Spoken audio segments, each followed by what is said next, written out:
Bonjour la famille, j'honore le glorieux Christ en chacun de vous. Vous êtes bénis de toute bénédiction dans le Christ céleste. Ces bénédictions sont en vous et vous pouvez vous en réjouir, vous pouvez en posséder. Mais ce matin, je me suis levé avec quelque chose. On nous parle, Jésus se faisait appeler fils de l'homme. Mais en même temps, il était fils de Dieu. Et nous voyons dans les Saintes Écritures ces deux expressions, fils de l'homme, fils de Dieu. Et on peut se poser la question, qui est fils de l'homme? Qui est fils de Dieu? Est-ce que c'est deux personnes distinctes? Ou bien c'est un dans un? Un dans un. Et moi, la réponse était évidente. Jésus était fils de l'homme, mais en même temps, il était fils de Dieu. Et nous ne nous dissocions pas à ce que Christ est. Ça veut dire que nous sommes des hommes, mais aussi des dieux. Donc derrière chaque homme se cache un Dieu. C'est une vérité. C'est une vérité qu'il faut assumer. Donc nous pouvons faire l'expérience de notre humanité et nous pouvons aussi faire l'expérience de notre divinité. Nous portons ces deux dimensions. Et Jésus donc, il vient donc équilibrer. Il vient équilibrer. Il vient avec l'équilibre pour que nous soyons stables sur ces deux dimensions. Ça veut dire que nous marchions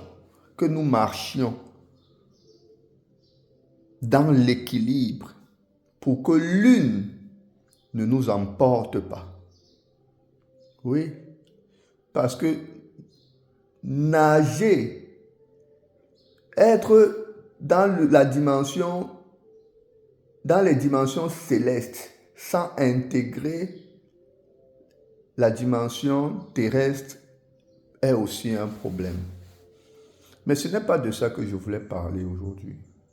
Je voulais vous assurer que derrière chaque homme se cache un Dieu. Dieu pouvait dire, je vous dis, vous êtes des dieux. Vous êtes tous les fils de Dieu. Dieu ne fait exception de personne. La vérité, c'est que ce qu'il avait dit nous concernait nous tous. Et au travers de la mort et la résurrection de Jésus, c'est ce qui a été dévoilé. Nous sommes fils de Dieu. Et en même temps, nous sommes hommes. C'est la raison pour laquelle il est dit, Jésus, 100% homme, 100% Dieu. Le plein homme, le plein Dieu. Il n'y a pas de 50-50. 50 n'est pas la plénitude.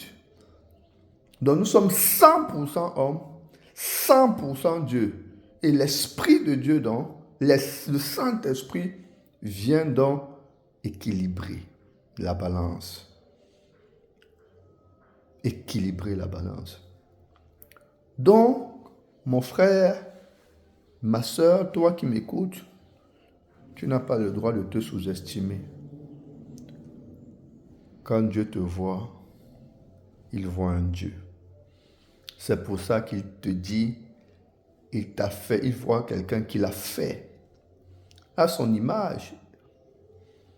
Donc, l'image de Dieu, c'est Dieu. Tu es un Dieu, fait à son image. Donc ne te sous-estime pas. Vois-toi comme il te voit. transcende cette dimension terrestre avec ses contradictions, qui veut t'amener à douter de cette identité céleste. Le Satan a dit à l'homme Adam, si tu es fils de Dieu, fais. Non, non. Dieu lui te dit, tu es fils de Dieu, tout court. Ça n'a pas besoin d'être prouvé. Mais au fur et à mesure que tu es enseigné, ça se démontre. Donc ce n'est pas parce que tu ne fais pas, ce n'est pas parce que tu n'expérimentes pas que tu n'es pas. Il y a ce qu'on appelle la vérité, ce que tu es, et l'expérience de la vérité. La vérité a toujours été que dans le cœur de Dieu, tu es fils.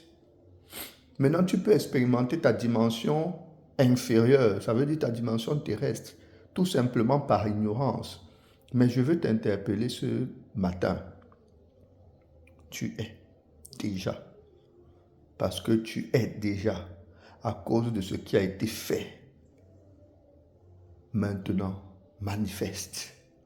C'est le temps. Le temps est favorable. Laisse les énergies de Dieu t'embrasser et te conduire dans des lieux où tu vas expérimenter cette dimension. Tu vas devenir ce que Dieu a dit que tu es. C'est ça le mystère de la filiation et de l'union. Nous devenons ce que nous sommes déjà dans la vérité. Tu es béni. Paix.